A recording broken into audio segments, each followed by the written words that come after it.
الرحمن This الرحيم. conference will now be recorded. نحمده ونصلي ونسلم على رسوله الكريم أما بعد. So inshallah ta'ala we'll firstly begin with a slight discussion on the books written on Mustalah al-Hadith, seeing as this course is all to do with Mustalah al-Hadith. The focus is on Mustalah, and then inshallah we'll move on to Takhrij al-Hadith later on. So inshallah ta'ala we'll begin with a short introduction to Mustalah al-Hadith. This lesson will essentially be an introduction to Mustalah as well as a introduction to um, Nuzhat al-Nadar and Nukhbat al-Fikar, which is the kitabs that we're focusing on. So we'll begin by firstly the earliest books written on Mustalah al-Hadith. So what we need to understand is that Mustalah al-Hadith is I think Mawli Hussein likes to use the word organic. It develops organically. What that means is natural, a natural progression. Remember, when Imam al-Shafi'i and all these ai are speaking with regards to a certain hadith and they are starting authenticating a hadith, they did not at all perceive that one day we will be studying a field called Mustalah al-Hadith, and we will be studying their approach to Hadith itself. So they were not, do you understand? They were not speaking in a very codified manner. They were not speaking in a way in which you can, you would be able to, you'd be able to extract rules, like as if they're speaking as though they're already following a set of rules. They were not following any rules because they made up the rules. We deduce the rules from their aqwal. So it's very important to understand that the early mutaqaddimin did not speak with any rules. Um, they were just speaking their thoughts, their minds. There were some things they were all kind of agreeing upon, ideas which there was a correlation, like for example the determination of what is a sahih hadith. There was an idea of all of them kind of agreeing that these are the types of conditions, but what were they exactly? Five conditions, and these are the conditions. That came later on, so the codification comes later on, but there's just general statements made by scholars earlier on, and they did not expect that a field would be made. It's a bit like how I like to think of it is, it's a bit like usul al-ifta. Usul al-hadith is very similar to usul al-ifta. Usul al-fiqh, on the other hand, is something which the early mujtahideen, some of them did actually start to codify their approach to fiqh, because it relates to all aspects of life, fiqh. Whereas hadith is like one specific part of usul al-fiqh, I would argue. It's the understanding of hadith. So they might not always explain their approach to hadith, but what they will do is explain their approach to Sharia, which is usul al-fiqh. So usul al-fiqh is generally a bit more codified earlier on than usul al-hadith. Usul al-hadith, they didn't think it would actually become a field until later on. So usul hadith for me is a little bit similar to usul iftah, in the sense that Imam Abu Hanifa and Imam Muhammad and all of these ashab al-tarjih and the mujtahideen, the madhab that came later on, for the Hanafi perspective, they did not perceive one day that we will make up these rules that if there is, if you know, if it's in Zahir riwayah, then you do this. Then this was all like a later, not everything, but it was kind of like a natural progression that occurs. Otherwise, if usul al-ifta was there in the days of Imam Abu Hanifa, he would just say, well, choose my opinion for every mas'ala. So you can clearly see this comes later on. So same thing with usul hadith, but there was some early, writings on usul hadith from very early on. People started to speak with regards to usul al-hadith. So from amongst all of the first ones is Imam al-Shafi'i rahimahullah in his al-Risala. So we notice Imam al-Shafi'i in his al-Risala is essentially one of the first few to start discussing, and his main interlocutors, he speaks mainly in like a type of debate that he's having with some Mu'tazili ulama, and there's still ikhtilaf to this day. Who is he having a conversation with? Is it with the Khawarij? Is it with the Mu'tazili? The Khawarij, by the way, were very, always people assume that Mu'tazilis were the rejectors of hadith. It was in fact the Khawarij. Khawarij were more rejectors of hadith than the Mu'tazila in many ways, right? Um, you know, uh, uh, we notice that from historical reports and sources as well. So Imam Shafi rahimahullah in his Risala, he has lots of discussions with, mainly he's trying to do ithbat of Khabri Wahid and the Hujji of Khabri Wahid, along with lots of discussions on what later became Usul Hadith, such as Irsal. He speaks about Irsal in the kitab there. He speaks about many different aspects that are still relevant today. Then you had Ali ibn al-Madini, but many of his books are missing. But Sheikh Abdul Fattah in Lamhat fi Tarikh في تاريخ السنة وعلوم الحديث, he attributes one of the first speakers in Mustalah al-Hadith to be Ali ibn al-Madini. Imam Muslim in his Muqaddimah of Sahih Muslim is also one of the early commentators on Mustalah. In fact, we'll come to it inshallah when we come in the kitab. Ibn Salah's definition of Sahih actually is taken from the Muqaddimah of Sahih Muslim. Hafiz ibn Hajar mentions this and is quoted in Tadrib al-Rawi of Suyuti. Then we had Imam Abu Dawud in his Risala to Abi Dawud ila Ahli Makkah fi wasfi sunaneh. This is actually a really, really important kitab. And Imam Abu Dawud really explains lots of things with regards to Mustalah, especially his own terminology in the Kitab as well. He also explains what's a Gharib Hadith. He also explains things like, what does he mean when he says the word Salih. Um, so he also explains who started rejecting Marasil, who were the first people to reject Marasil. This kitab has also been printed by Sheikh Abdul Fattah Abu Ghudda in ثلاث رسائل في علم مصطلح الحديث. The first risala is Risala Abi Dawud ila Ahli Makkah, and it's been printed with the ta'liqat of Sheikh Zahid al-Kawthari, and they're really, really beneficial, and it's something that we usually advise Bukhari students to read early on. If you notice, it's printed with our Sunnah Abi Dawud prints, the latest ones. If you look at some of the later prints that Bushra prints, etc., they always print Risala Abi Dawud ila Ahli Makkah with the actual Sunnah Abi Dawud. Then you got Imam al-Tirmidhi rahimahullah in his Al-Ilal as-Saghir.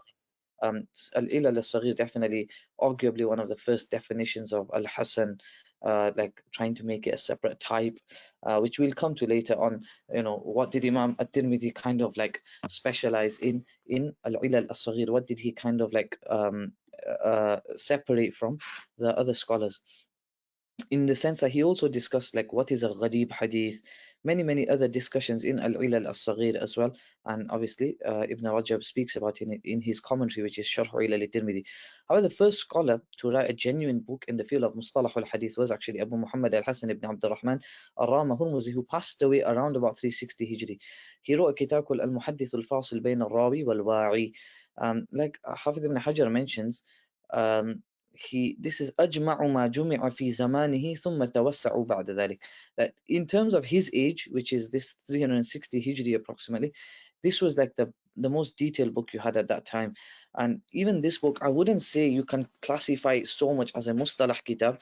It's more, he discusses more things related, ethics of hadith, more than mustalah itself. It's more related to ethics of hadith, how you should behave in front of a hadith and stuff. And he speaks a little bit about this whole hujjiyah of khabr wahid, and then he speaks about, he refutes a few people who you could say are from the Mu'tazila. He refutes Abu al-Qasim al-Ka'bi, the author of Qubul al-Akhbar, and he discusses, it's not really codified mustalah. You can clearly see it's not codified mustalah. It's more discussions on who are the madar of the sanad, who's the madar of hadith in all the different cities in the. He speaks about Kufa, he speaks about all of these places that where in hadith is prominent, and then he speaks about what people have said about these cities. But this has been printed now by Sheikh Abu Hammam Muhammad ibn Ali al-Sawma'i al-Baydani. He's printed also some of the other kitabs that we're going to discuss just now as well. He's quite anti Kawthari, quite anti Sheikh I think he's not even a big fan of Sheikh Abdul Fattah, wallahu alam, but very much anti Kawthari, especially in his. He's also printed right now مناقب الإمام الشافعي لابن أبي حاتم الرازي. In there, he really is not a big fan of Kawthari at all in the Muqaddimah.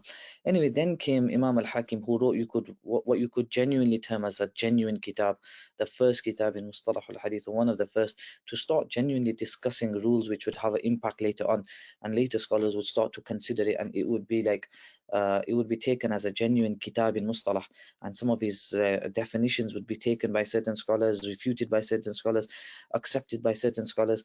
He wrote a kitab called Ma'rifatu Anwa'i Ulum al-Hadith, and you could say that the name is very similar to Ibn Salah's Ulum al-Hadith. Ibn Salah, the actual name of it is very similar to Imam al-Hakim's kitab as well. He's obviously as we know, Imam al-Hakim is the student of Ibn Hibban, and Ibn Hibban is the student of Ibn Khuzaymah. So Imam al-Hakim rahimahullah's Ma'rifatu Anwa'i Ulum al-Hadith is quite an important kitab, especially when we come to the discussion on Ashadh and some of the other discussions that we'll come to. We'll notice his kitab is really prominent there. Then we've got Abu Nu'aym al-Asfahani. He wrote a mustakhraj upon this book, but he too didn't cover many of the issues related to Mustalah al-Hadith. After this, you've got arguably the best book, or the first book you could say was a genuine gem in the field of Hadith. you could say he tried to gather everything that the scholars before him had written, and the book itself is tremendously beneficial. So he wrote, this is Khatib al-Baghdadi. He's the referred to generally as the Hafidh al-Mashriq, whereas Ibn Abdul Barr is referred to as the Hafidh al-Maghrib. So Hafidh al-Mashriq means like basically on the eastern side. Khatib al-Baghdadi was the leading scholar. Him and Ibn Abdul Barr, look, he passed away 463. They passed away in the same year. Ibn Abdul Barr also passed away in the year 463. So him and Ibn Abdul Barr were like considered the two huffaz of their times. They never met each other. Ibn Abdul Barr never really traveled outside of Andalus, but they were both very talented scholars, and they both wrote early books in Mustalah. So he, in his kitab Al-Kifaya fi Ilmi Riwaya, he tried to gather everything that the scholars before him had written. And Ibn Nuqtah actually, Ibn Hajar quotes this in his Nuzhat al-Nadar. Ibn Nuqtah says in his At-Taqid, and At-Taqid we'll discuss later on as well, inshallah. Um, he mentions in his At-Taqid that there's no doubt that al-mutaakhirin ayalun ala al-Khatib, that the later scholars in Mustalah al-Hadith are completely reliant upon al-Khatib al-Baghdadi's al-Kifaya and essentially all of his books. Al-Khatib al-Baghdadi's books that I would definitely say any student of Hadith has to have is Al-Kifaya fi ilmi riwaya, Al-Jami' li akhlaqi rawi wa adab al-sami', and Al-Faqih wal-Mutafaqih. But even with regards to Hadith specifically, just Al-Kifaya and Al-Jami' li Akhlaq al-Rawi wa Adab al-Sami, if you have those two, those are very important. People generally think that Al-Kifaya is Al-Jami' li Akhlaq al-Rawi is just to do with adab, but it's actually filled with mustalah points, as we'll see when we come to the discussion on Hasan. Um, so this is the print Al-Kifaya fi Ilmi Riwaya, but I wouldn't recommend this print. This is not actually a very good print of the kitab. The best print is there's an old version. It's in 2 volumes. You can either get that one. That one also has quite a few mistakes. And right now, the best one you can probably get now is Sheikh Mahir al-Fahal. Mahir al-Fahal's printed it. It's okay. It's probably the better version to get right now, but you could probably improve on Sheikh Mahir as well.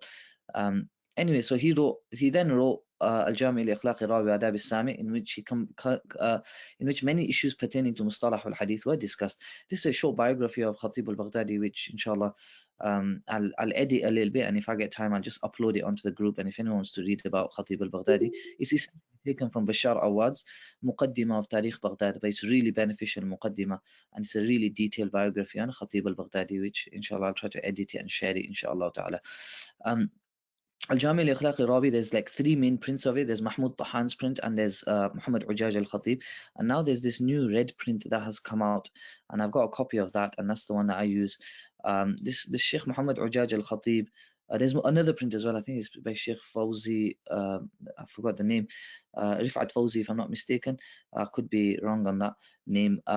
But the 2 copies, this Sheikh Muhammad Ujaj, Sheikh Mahmud Tahan's print is usually generally criticized, but people generally try to praise Sheikh Muhammad Ujaj al-Khatib's print. But the truth is, there's tahrif in both, and you can't really say either is that good.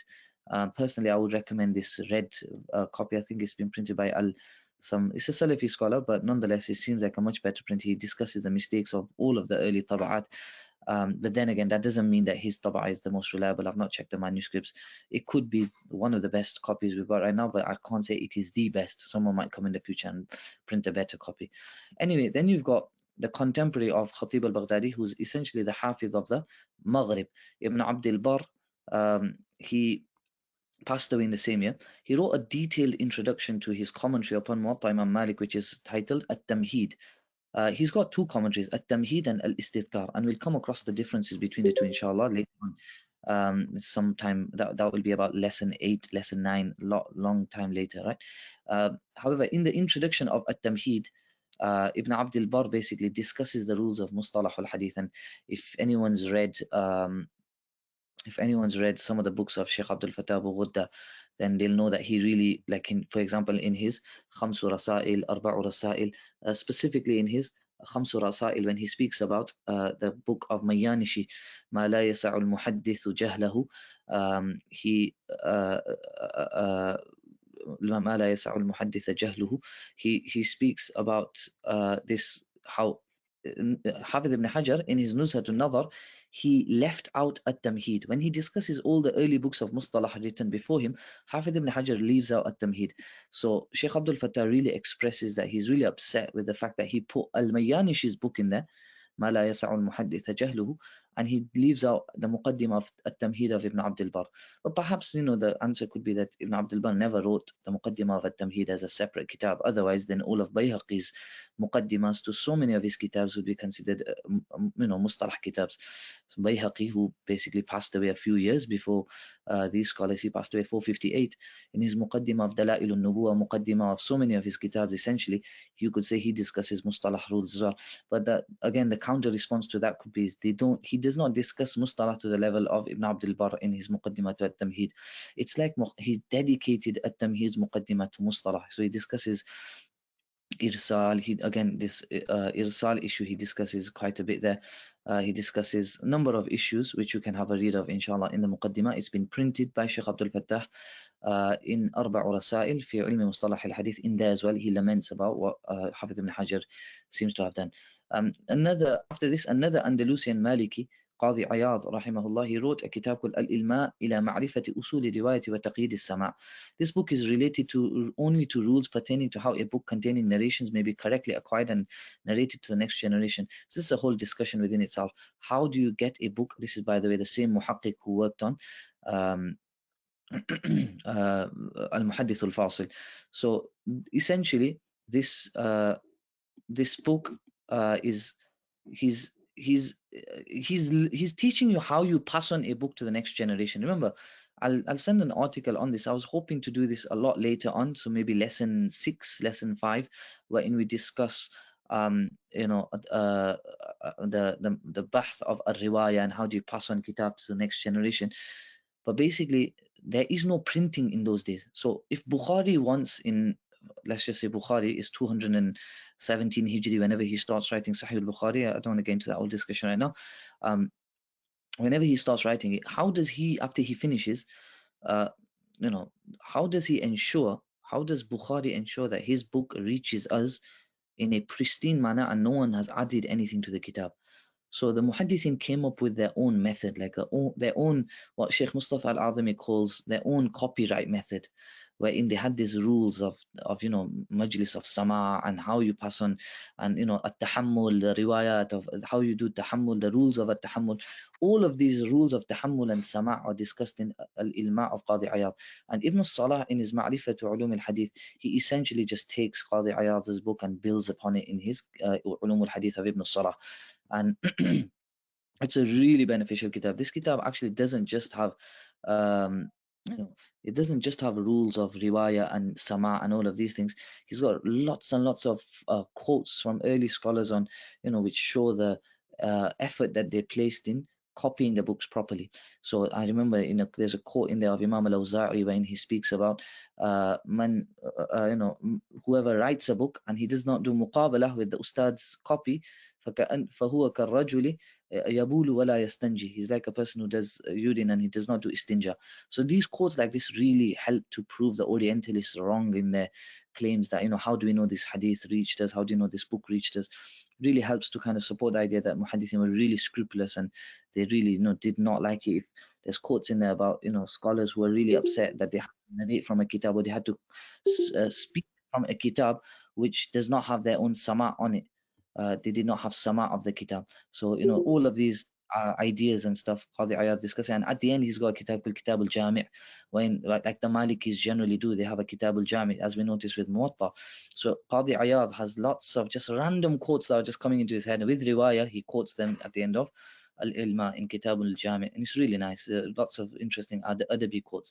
Then we come to arguably the best book, or the most important book written in Mustalah al-Hadith, without a shadow of a doubt. I don't think there's any doubt in the fact that Ulum al-Hadith of Ibn Salah is the pinnacle of all Mustalah book kitabs. I'm not going to go through this again because, in the sense that I have been through it in some other courses, but I will briefly touch upon it, and I'll send this biography of Ibn Salah, inshallah, once I've edited it a little bit. Just remind me if I forget, please, and I'll send it on the group, this biography, which you can have a read on your own as well. So Hafiz ibn Salah was teaching in the prestigious Darul Hadith al-Ashrafiyya in Damascus. I always discuss Darul Hadith al-Ashrafiyya because it holds a bit of a special place for me as well, in the sense that I love reading about this place, because so many great ulama taught in this masjid in Damascus. The first person to teach there, it was actually set up by the nephew of Salahuddin al-Ayyubi, who obviously became the you know the Khalifa of the Ayyubi dynasty as well.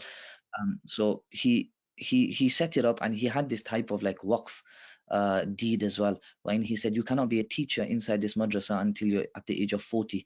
Along with that, you have to, the main Shaykh al-Hadith has to be an Ash'ari, and he has to write it in writing that he is an Ash'ari, because obviously the Ayyubi dynasty, as we know, they really promoted the Ash'ari school of thought.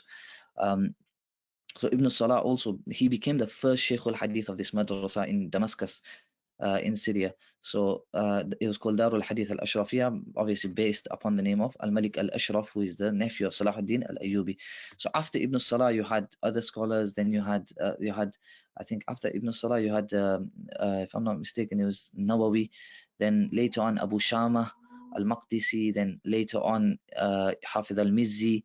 Then later on in the same madrasa, you had Taqiyuddin al-Subki, you had Ibn Kathir, Ibn Nasir al-Din al-Dimishqi, uh, Taqiyuddin al-Subki, many great scholars. Basically, they all taught in Darul Hadith al-Ashrafiyya, Ibn Kathir, all of them. So I've got a little article wherein I speak about Darul Hadith al-Ashrafiyya, which I've shared a few times. I'll share it again on this group as well, inshallah, just to recap your memory. So during this period, he was teaching Imam al-Bayhaqi's As-Sunan al-Kubra, and hence you'll notice that Ibn Salah's Ulum al-Hadith is influenced a lot by the examples from As-Sunan al-Kubra. Not so much as well, but you notice because he used to spend like once a week doing imla of As-Sunan al-Kubra from his memory, essentially, and the majalis of sama of this As-Sunan al-Kubra is recorded as well by Sheikh Abdul Fattah in this kitab, Safhatun Mushriqah, which Mali Hussein has discussed in previous courses, but inshallah in this one as well, we'll try to see if we get time to cover it. I'm not sure if we will. Hence, his book was influenced with examples. Also, the book relied a lot upon Al-Kifaya fi Ilmi Riwaya and Al-Jami li-Akhlaq al-Rawi, and the book of Imam Al-Hakim. So Ibn Salah is ayal upon these books. His ayal upon Al-Jami li-Akhlaq al-Rawi, Al-Kifaya, and Ma'rifat Anwa' Ulum al-Hadith of Imam Al-Hakim. This is probably one of the best prints of the book, Nuruddin Itar's, but there's lots and lots of other prints of the book. Right now, Sheikh Mahir Al-Fahal has also printed the book, which is also quite a good edition. And this book is actually, you've got it with the writing of, with the handwriting of Busiri. There's a collection of Busiri is a student of Hafid ibn Hajar, and he is really good in his handwriting. So he wrote lots of kitabs, and one of the kitabs which he wrote was Ulum al-Hadith of Ibn Salah with his own handwriting, and it's a really reliable print, but it's in manuscript form. But Sheikh Nizam al-Yaqubi has printed this whole collection of Busiri's handwritings, and lots of kitabs he's covered in there with kama huwa. He's printed it like it is, so you'll see in manuscript form. He doesn't do anything. He doesn't print it. He doesn't type it. He leaves it as it is. So Busiri's print is a good one to compare all of these modern day prints with as well. Anyway, many scholars started to work on Ibn Salah's Ulum al-Hadith. You had probably one of the first kitabs ever to be written was Ibn Abi Dam. Ibn Abi Dam wrote a kitab called Tadqiq al-Inaya fi Tahqiq al-Riwaya. This kitab, if I'm not mistaken, it's printed. I'll have to check that up, but I think it is printed. Wallahu alam. It's quoted anyway. It's quoted whole scale, mainly from Murtada Zabidi in his kitab on Mutawatir Ahadith. He quotes quite a bit from Ibn Abi Dam. And this kitab most likely is the kitab he's quoting, Tadqiq al-Inaya fi Tahqiq al-Riwaya. Anyway, then we had Mughlatay. Mughlatay, he passed away in 762. He wrote a kitab called Al-Islah li Kitab Ibn Salah. Al-Islah li Kitab Ibn Salah. He tried to correct a lot of the mistakes that he felt Ibn Salah had made inside the Ma'rifat Ulum al-Hadith. But however, a lot of his ishkalat, some of the scholars never really preferred it. However, we have to appreciate the fact that he was a Hanafi, and therefore he was not preferred by many of the Shafi'is, especially because of how talented he was. He had one of the most expansive libraries at that time. He was wasi'ul mutala'a jiddan, and he wrote many refutations on the books of the scholars who lived before him, and on many lughawiyin, etc. However, the Shafi'is never really liked him so much because he had quite a bit of ikhtilaf with one of the main Shafi'i scholars at that time, who was Salahuddin al-Ala'i. Al-Ala'i and Mughlatay never saw eye to eye, and they had a lot of ikhtilaf. And Mughlatay, there's this, you read in his biography, he was accused of Hafid ibn Hajar in his Ad-Durar al-Kamina. He accuses Mughlatay of basically like claiming sama of certain kitabs which he doesn't even have sama of them, or claiming certain sama'at which he does not have. However, what you have to remember is that Hafid ibn Hajar is the student of Iraqi, and Iraqi is the student of Al-Ala'i. And therefore, naturally, in that silsila, you notice they don't like Mughlatay at all, despite the fact that Ibn al-Mulaqin and al-Bulqini, Ibn al-Mulaqin in his some of his books like At-Tadhkira, etc. as well, although At-Tadhkira is very, very minute, small kitab, which we're going to cover, inshallah. Mali Hussein is going to cover that. But Bulqini in his book Mahasin al-Istilah, which is this one here, which is a kitab on Ibn Salah, he relies quite a bit on Mughlatay. And that's why you notice that Ibn Hajar he's not a big fan of Ibn al-Mulaqin. Although Ibn al-Mulaqin is his ustad, he's not a huge fan of him because of that. He doesn't support him that much because of the fact that he relied a lot on Mughlatay. And Hafid ibn Hajar definitely does not like Mughlatay. In fact, at times he'll say, وَقَدْ اِعْتَرَضَ أَحَدُهُمْ, and that's a reference to Mughlatay, especially in An-Nukat ala Ibn Salah, which is Hafid ibn Hajar's kitab on Ibn Salah. He refers to some of the i'tiradat of Mughlatay and he will refute it. And then what you notice with, mashallah, Sheikh Hawama's ta'liqat and tadrib is, obviously Sheikh Hawama tries to balance it a little bit and tries to see, is there any merit in some of the claims of Mughlatay. And sometimes you notice he does have a point. He does have a point in what he's trying to say about Ibn Salah. As in, he's trying to say Ibn Salah has basically at times made it a bit too simple, or he's made it too nuanced, or whatever. He'll have some issue with it. So Ibn Hajar really does not pay much attention to Mughlatay, and he refutes him quite openly. Then Zainuddin al-Iraqi, rahimahullah, probably one of the most important scholars, he wrote a kitab called At-Taqyid wal-Idah lima ulliqa wa ughliqa min kitab Ibn Salah. This is sometimes referred to as An-Nukat, An-Nukat lil-Iraqi. An-Nukat just means like, addendums, or you could say like fawaid written off the kitab. By the way, this Mahasin al-Istilah of Bulqini is quite good as well, printed by Dr. Aisha bint Abdul Rahman. It's quite good. There's certain fawaid in there which you don't find in other kitabs. And he was obviously a Shaykh al-Islam at that time and very, very talented scholar. Iraqi, there's a whole biography here which inshallah I'll see if I can codify it a little bit. I'll share it on the group. However, he is basically considered the mujaddid of hadith in his time. He taught a lot of the scholars that became leading scholars of hadith after him. He essentially he taught them. So At-Taqid is printed with the Muqaddimah of Ibn Salah, and it's been printed with the Tahqiq of Sheikh Muhammad Raghib al-Tabbakh. This is min asatidhati Sheikh Abdul Fattah bi Ghudda, Sheikh Muhammad Raghib al-Tabbakh. He's actually the one who kind of inspired Sheikh Awama to put death dates after every scholar's name. He was really punctual on his death dates, Muhammad Raghib al-Tabakh. He was a historian, so always made sure he has death dates after the scholars' names. And now recently his book Al-Thiqafa al-Islamiyya has just been printed, and Ismail Books is going to have it, or he's got it in stock as well, which you can inshallah buy off him. So Sheikh Muhammad Raghib al-Tabakh, really unique individual as well. His biography, there's a biography written on him by the son of Sheikh Muhammad Awama called Sheikh Muhyiddin. It's in the kitab Tamreen al-Tullab fi Sana'at al-I'rab. Tamreen al-Tullab is a kitab written by Sheikh Muhammad Raghib al-Tabakh. So in the muqaddimah of that, Sheikh Muhyiddin, who's printed the kitab, he writes a biography on Muhammad Raghib al-Tabakh. And Sheikh Muhammad Raghib al-Tabakh, I think, is actually one of the people through whom Sheikh Abdul Fattah met Kawthari. That's like the first time they met Kawthari. It was through Sheikh, like as in he conveyed salams to Sheikh Raghib al-Tabbakh or something like that. I just need to go back to the story, but he's quite important, and he was a avid collector of manuscripts. Anyway, Iraqi, studied under Taqiyuddin al-Subki, many great scholars, Ibn Kathir, Al-Ala'i, Jamaluddin al-Isnawi. All of them, like, Hatta ki Zayla'i benefited from his abilities. Zayla'i was actually older than Iraqi, but him and Iraqi, Zaylai and Iraqi, they both did takhrij together. They used to do takhrij of ahadith together. So